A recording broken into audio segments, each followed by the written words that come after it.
Everyone, I hope आप सभी लोग अच्छे हैं। अभी तक आपने वेरिएबल्स डेटा टाइप्स के बारे में समझा और जाना। इस टॉपिक में हम फ्लो चार्ट्स के बारे में समझेंगे और जानेंगे कि इसे क्यों यूज़ करते हैं। तो बेसिकली फ्लो चार्ट्स एक डायग्राम ही होते हैं जो किसी प्रोसेस वर्क फ्लो को रिप्रेजेंट करते हैं विजुअली तरीके से। तो इसे हम एल्गोरिदम और किसी प्रोग्राम को भी विजुअलाइज कर सकते हैं बाय यूजिंग फ्लो चार्ट्स। सो इसका मेन पर्पस जस्ट लाइक अपने रियल वर्ल्ड में जब हम कोई भी कंस्ट्रक्शन का काम कराते हैं, किसी भी टाइप का कंस्ट्रक्शन हो, चाहे रोड हो या बिल्डिंग्स हो, तो वहाँ पर हम पहले किसी आर्किटेक्ट से हम उसका एक ब्लूप्रिंट तैयार करते हैं, जैसे हम आम बोलचाल की भाषा में नक्शा बोल देते हैं। ठीक वैसे ही जब हम किसी एल्गोरिदम या प्रोग्राम्स पर वर्क कर रहे होते हैं, तो बेसिक लेवल पर उसे समझने के लिए, उसके वर्क फ्लो को समझने के लिए हम फ्लो चार्ट्स को यूज़ करते हैं।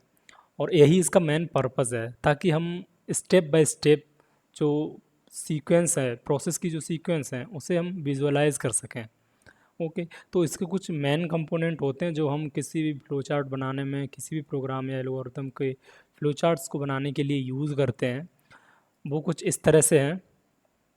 इसका जो यूज़ है वो स्टार्ट और एंड शो करने के लिए किया जाता है। स्टार्ट और एंड, ये बस दो ही काम के लिए यूज़ होता है। एंड इसका यूज़ किसी प्रोसेस जहाँ पर डेटा मैनिपुलेशन होता है, बेसिकली हम प्रोसेस डेटा को ही प्रोसेस करते हैं, डेटा को मैनिपुलेट करते हैं अकॉर्डिंग टू नीड, उन पे अलग अलग ऑपरेशंस परफॉर्म करते हैं।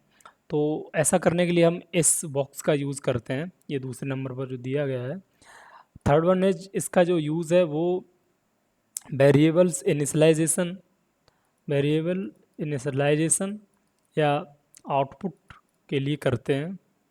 जहाँ पर भी हमें वेरिएबल्स इनिशलाइज करने हुए या कहीं पर हमें आउटपुट शो करना हुआ, तो वहाँ पर हम इस कंटेनर का यूज़ करते हैं। एरो लाइन आपको एक प्रोसेस या फ्लो के बारे में बताती है, लाइक हमारा फ्लो किधर जाएगा या किधर जा रहा है, किस तरह से रन हो रहा है, उसके बारे में ये एरो लाइन बताती है। नेक्स्ट थिंग इज़ जो है वो ये डायमंड बॉक्स से आप बोल सकते हो, जो कि हमारा डिसीज़न मेकिंग होता है, डिसीज़न प्रोसेस को रिप्रेजेंट करता है। लाइक जहाँ पर भी हम डिसीज़न ले रहे होते हैं, तो बेसिकली हम इसी कंटेनर का यूज़ करते हैं। और डिसीज़न आपको पता है कि अब डेली लाइफ में भी डेली ना जाने कितने ही डिसीजंस लेते हैं, तो उसे आप इसमें रिप्रेजेंट करोगे, तो वहाँ पर आपको ये बॉक्स यूज़ करना होगा।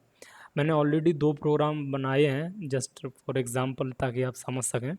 तो इसमें पहला जो है वो है एक एज के अकॉर्डिंग है, ये जस्ट पहचानना कि कोई पर्सन है वो एलिजिबल है या नहीं वोट के लिए।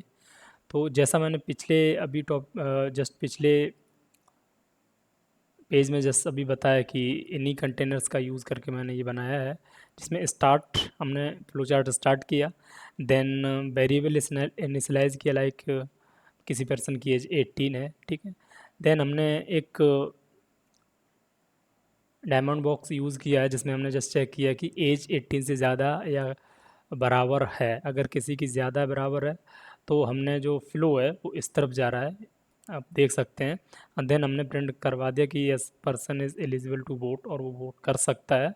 अगर नहीं है देन हमने प्रिंट करा दिया just person is not eligible to vote, मतलब वो नहीं कर सकता है। ये दोनों ही हमारे आउटपुट शो करते हैं, एंड ये हमारा वेरिएबल इनिशलाइजेशन के लिए यूज़ किया है। इतना करने के बाद हमारा काम ख़त्म हो जाता है, तो अगेन हम सेम बॉक्स का यूज़ करके इधर हम प्रोग्राम को या फ्लो चार्ट्स को एंड कर देते हैं।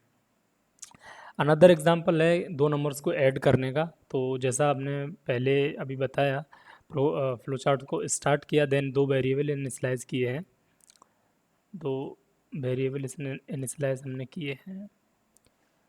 आपको नंबर नहीं दिख रहे होंगे, ठीक है।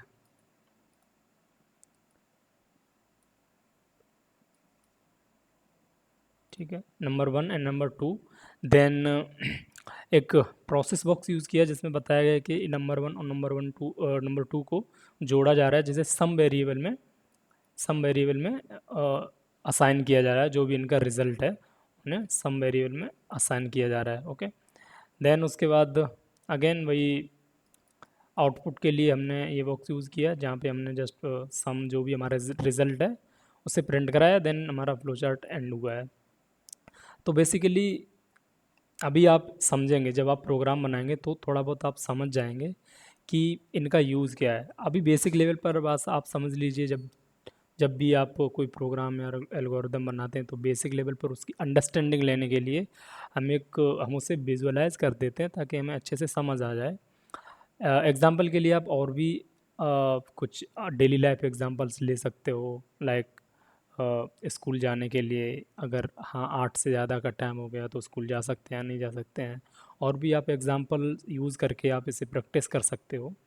एंड नेक्स्ट टॉपिक में हम इन्हीं फ्लो चार्ट्स का यूज़ करके हम सूडो कोड्स जनरेट करने करेंगे और उन्हें समझेंगे कि कैसे सूडो कोड्स बनाते हैं। और उन्हीं सूडो कोड से वहाँ से एक्चुअली में आपका लॉजिक तो एक्चुअली आपका यहीं से स्टार्ट हो जाता है कि किसी भी प्रोग्राम के लिए लॉजिक कैसे बिल्ड करते हैं। तो यहाँ से एक्चुअली में आप अच्छे से समझेंगे हर प्रोग्रामिंग के कॉन्सेप्ट और लॉजिक के साथ में। ओके, मिलते हैं बाकी नेक्स्ट वीडियो में। Thank you.